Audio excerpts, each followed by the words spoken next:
ले जाते थे। श्रावकों का नंबर बाद में आता था, पहले चतुर्विध संघ को तीर्थ यात्रा में लेकर के आते थे और चतुर्विध संघ के साथ श्रावकों को लेकर के आते थे। राजा ने जैसे ही मिधानी करवाई, वैसे ही एक राजा के मन में ईर्षा बनी कि मैं भी संबेशकर जी की यात्रा करूं, क्योंकि वो पाप की क्रियाएं करने वाला था, निकृष्ट था। तो उसने भी देखा देखी मन में ये भाव बना लिया कि मैं भी यात्रा करने जाऊंगा।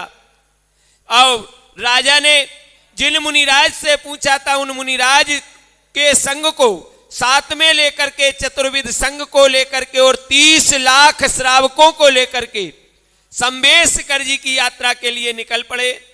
उसी श्रृंखला में उस राजा ने जिलेश भावना के कारण से वहां से निकले, वो भी संबेशकर जी की नगर मदानी करवा करके निकला।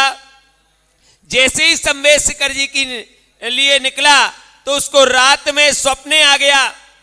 जैसे ही निकलते रास्ते में उसको रात में स्वप्न आ गया कि तेरा पुत्र मरण को प्राप्त हो गया है और मोही जीव होने के कारण से, वह संसारी जीव पापी होने के कारण से वह तो अपनी यात्रा को वापस स्थगित करके वापस चला गया। मगर जो पुण्यशाली वह सेठ था, रत्नसेन सेठ, रत्न सेना नाम की जो इंद्राणी, और वह दोनों के दोनों चतुर्विध संघ को लेकर के 20,000 साधुओं के संघ को लेकर के और 30 लाख श्रावकों को लेकर के संबेशकर जी की यात्रा की।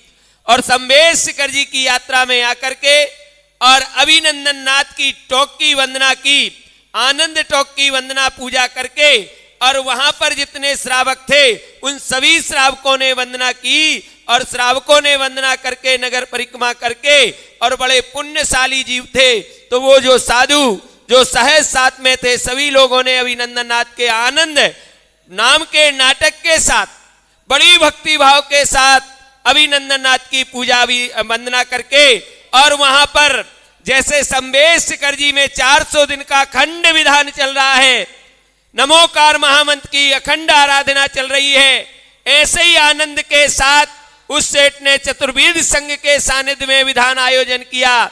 और विधान आयोजन करके नगर परिक्रमा करके और वापिस जाकर के कायोत्सर्ग की मुद्रा में वहां ध्यानस्थ हो गए और सभी को निर्माण पद की प्राप्ति हुई, जीवन का शाश्वत आनंद प्राप्त हो गया।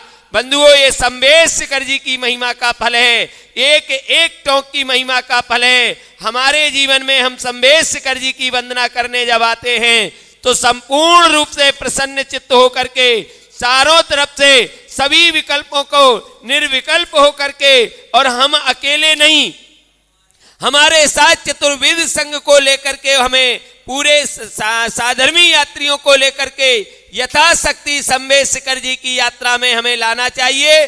और उसके साथ हमें तन मन धन के साथ वह वंदना भक्ति भाव पूर्वक करना चाहिए। और संबेशकर जी में आकर के विशेष रूप से विधि विधान को करके अपने जीवन को सफल बनाना चाहिए। ये संबेशकर जी की शाश्वत महिमा है। और वह चक्रवर्ती ने वहीं आनंद कूट पर विशेष रूप से विधि विधान करके और विधान करके और वहां पर चरण स्थापना अभिनंदन भगवान की और वहां से निर्माण पद को उस सेठ ने भी आगामी काल में भविष्य में वह निर्माण पद को प्राप्त हुए।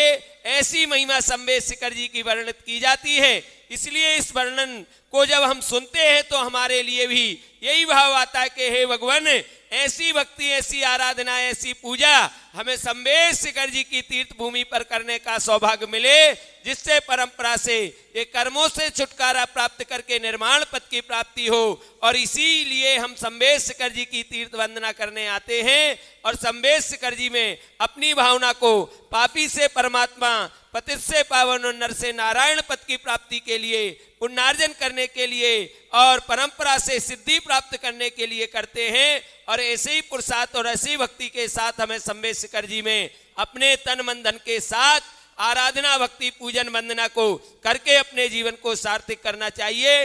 इसी भावना के साथ बोलिए नमोकार महामंत्र अखंड आराधना विश्व शांति महायज्ञ की।